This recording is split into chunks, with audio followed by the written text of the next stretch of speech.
Okay, so I'm just gonna share this here. When I was applying for my permanent residency, or when I was in the process of getting my hours and all of that, I read deeply about the immigration in Canada. I moved here in 2018. I started school, but at that moment, I was reading. It was hard to understand. It took me, I don't even know, I think maybe probably a year or maybe two of getting involved, getting so immersed in IRSSA website to really understand all that it took to be able to become a permanent resident. And it's one thing for you to understand something, it is another thing for you to act on it. So those 2 years while I was in school, people would tell me, oh, you can get in the pool to apply for a permanent residency because you had experiences back home. But I just didn't really understand what they were talking about. People would just give you this information and they just leave you to do the work yourself, right? Of course, they don't owe you anything. But I was so busy too, and I was young. I mean, I was 22 or 21. Can't really remember which.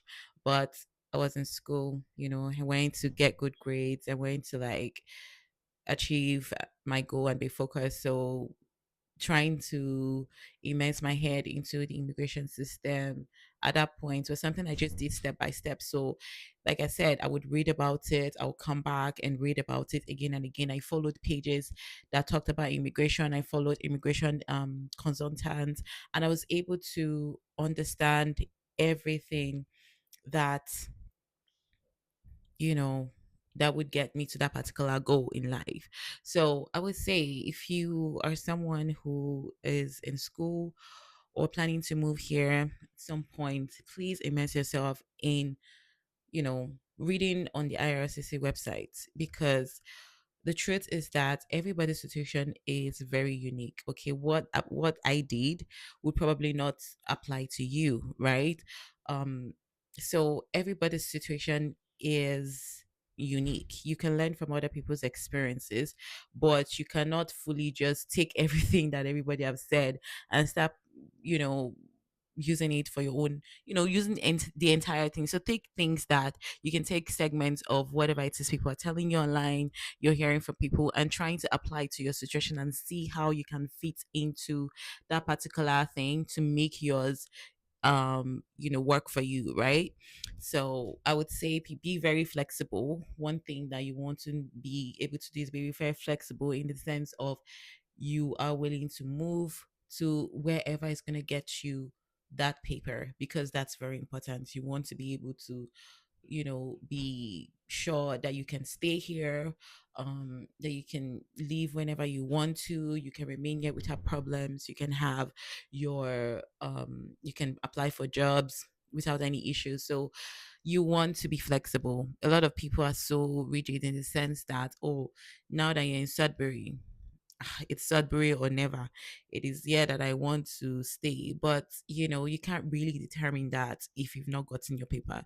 If you are finding out that Nova Scotia, Prince Edward Island is having a program that you would qualify for, you move there. Start applying for jobs there.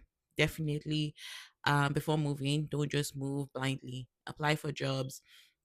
Um, get to know about the system back there, get to know what exactly that you're going there for, be focused, read about it, be sure about it. If you're not really sure about it, you can actually get an immigration consultant to tell them your situation and see if that's a good move for you. Definitely you have to pay, but you have to be immersed in this.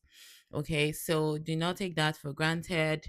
I'm going to share my story too about how I got my permanent residency, because it might help people when I talk about be flexible. I moved my ass from London to Little Current, which is some place that some place that people don't even know about. Even if you say Little Current, they'll be looking at you like, hey, what are you talking about? I moved because I knew that I was going to get a full time job. It was somewhere that they would be so glad to have me because it's a place that it's a rural area. You know, they would need a nurse. So I knew I was going to get my papers there. And when I got the job, I freaking moved. Like, I did not really think about whatever because that was like my main focus at that particular point in time. So you need to be flexible. I moved and I read about a lot of things. So there was also like the OINP program that was happening at that time. I immersed myself in that OINP, immigration program. Although I knew I was working towards getting expert into express entry, but I knew that okay, I needed, something about me is that I would always want to have a backup. Like for me, I said if I'm going to qualify for two programs, I want to qualify for those two programs because I don't want to hear that, hey, this one, oh, was not invited, or like all of those things. You can't be sure. So I moved to that place, and I knew that I was going to be able to get my OINP, um, and then also the possibility of being in the express entry pool. So I got my OINP after working for my employer. I told them about it. They gave me all of the document that was required. I really missed that place. They were really good people. And then after a while, I discovered that, oh, I got an invitation for the Canada Express entry. And then I was like, okay, so what do I do? Do I wait till when my papers come back before I move? Because honestly, I was already in Little Current for about 2 years. It's a very small town, guys. Like I have to travel to Sudbury every month or every week to get groceries or just to get out of the town because it was very, very small. It was really nothing to do there.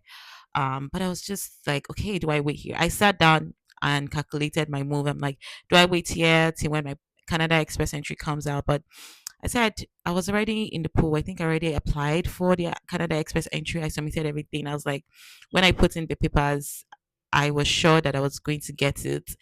I was sure that I was not going to be missing out on OIN because I was so sure that I was going to get my Canada, you know, I was going to get my residency through the express entry because of all of that. And then I moved to Sudbury. And, you know, that was the move I made with a lot of prayers, a lot of like, God, I hope that I'm not making the worst mistake of my life because you know how OINP is. You have to be employed there to be able to um be qualified. So when I told my employer that I was leaving, they were really sad. I was sad, but then like, they kind of used that OIMP to see if they could hold me down. Like, hey, like you're applying for you got in the OIMP, so you have to stay. I was like, yeah, I already applied for express entry, so I'm hoping that that works out fine. And to the glory of God, it did work out fine. So I tell you, nobody can do the work for you. Okay. Nobody knows your situation better than you do know your situation. Um, a lot of changes have happened right now as regards to immigration. So you want to be wise in whatever it is that you're doing. You want to be sure that you are getting the right information. There's a lot of information out there, even though that it's so hard right now, but it's still possible to get permanent residence. So, like I said, read as much as possible, do the work that's required, and you will definitely get there. All right. Bye.